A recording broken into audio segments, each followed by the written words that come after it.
ताजमहल, ये नाम सुनते ही जहन में प्यार की एक खूबसूरत निशानी की तस्वीर बन जाती है ना? लेकिन क्या ये सिर्फ एक मकबरा है या इससे कई ज्यादा कुछ और भी?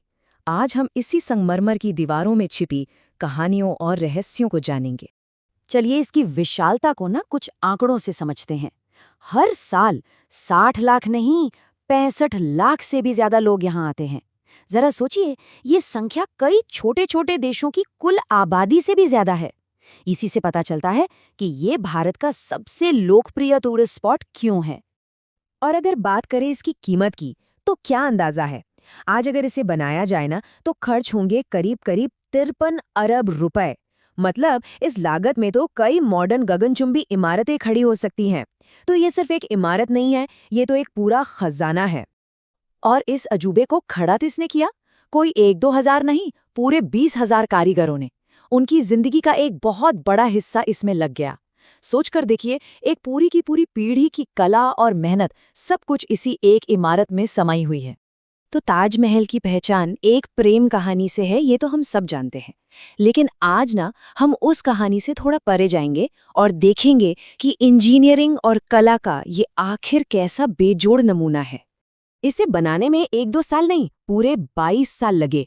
1631 में काम शुरू हुआ और 1653 में जाकर पूरा हुआ। और पता है कमाल की बात क्या है? इसके पीछे जिस आर्किटेक्ट का दिमाग था, उस्ताद अहमद लाहौरी, उन्होंने ही दिल्ली के हमारे मशहूर लाल किले को भी डिजाइन किया था। तो चलिए अब इस शाही परिसर में दाखिल हुआ जाए और इसके सफर को थोड़ा करीब से महसूस करते हैं। ताजमहल में घुसने के लिए एक नहीं, 4 दरवाजे थे। और हर दरवाजा ना उस जमाने में समाज के दर्जे को दिखाता था। मतलब कारीगरों के लिए अलग दरवाजा, शाही मेहमानों के लिए दूसरा, और बादशाह शाहजहां के लिए तो एक बिल्कुल खास शाही प्रवेश द्वार था। अब जरा मुख्य दरवाजे पर नजर डालिए। ऊपर की तरफ 22 छोटे छोटे गुंबद दिखाई देते हैं। ये कोई डिजाइन के लिए नहीं है, नहीं, ये कोई संयोग भी नहीं है। असल में हर एक गुंबद निर्माण में लगे एक एक साल की कहानी कहता है। सोचिए, आर्किटेक्चर के जरिए इतिहास लिखने का इससे खूबसूरत तरीका और क्या हो सकता है भला? और फिर आता है वो मशहूर नजरों का धोखा। जैसे जैसे मकबरे के करीब जाते हैं, वो बड़ा होने के बजाय छोटा, जी हाँ, छोटा लगने लगता है। ये एक तरह का दिमागी खेल था, जिसे इसलिए डिजाइन किया गया ताकि देखने वाले के मन में एक विनम्रता और एक आश्चर्य का भाव जागे। चलिए अब हम उस दिल तक पहुंच चुके हैं जहां सारी कहानियां आकर मिलती हैं, यानी मुख्य मकबरा। शाहजहां अपनी बेगम को मुमताज महल कहते थे, जिसका मतलब है महल का सबसे अनमोल रत्न। लेकिन महज 38 साल की उम्र में अपनी 14वीं संतान को जन्म देते हुए उनकी मौत हो गई। और बस इसी दुख और बेपनाह प्रेम की याद में शाहजहां ने ये बेमिसाल मकबरा बनवाया।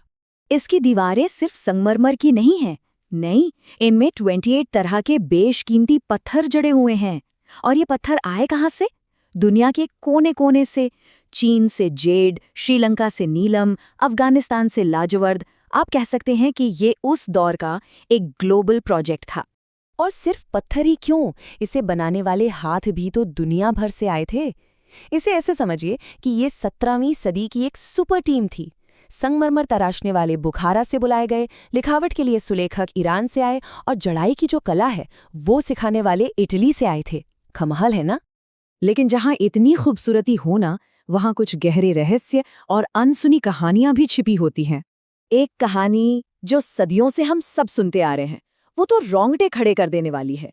यही कि शाहजहां ने कारीगरों के हाथ कटवा दिए थे ताकि ऐसी इमारत दोबारा कभी ना बन सके। पर इस दावे में आखिर सच्चाई है कितनी? तो देखिए, ज्यादातर इतिहासकार इसे सिर्फ एक कहानी ही मानते हैं। हकीकत शायद इससे कहीं ज्यादा समझदारी भरी थी। असल में कारीगरों को जिंदगी भर की पगार दी गई थी और उनसे एक कॉन्ट्रैक्ट साइन करवाया गया था कि वो ऐसी कोई दूसरी इमारत फिर कभी नहीं बनाएंगे। ये तरीका ज्यादा व्यावहारिक लगता है ना? और रहस्य यहीं खत्म नहीं होते।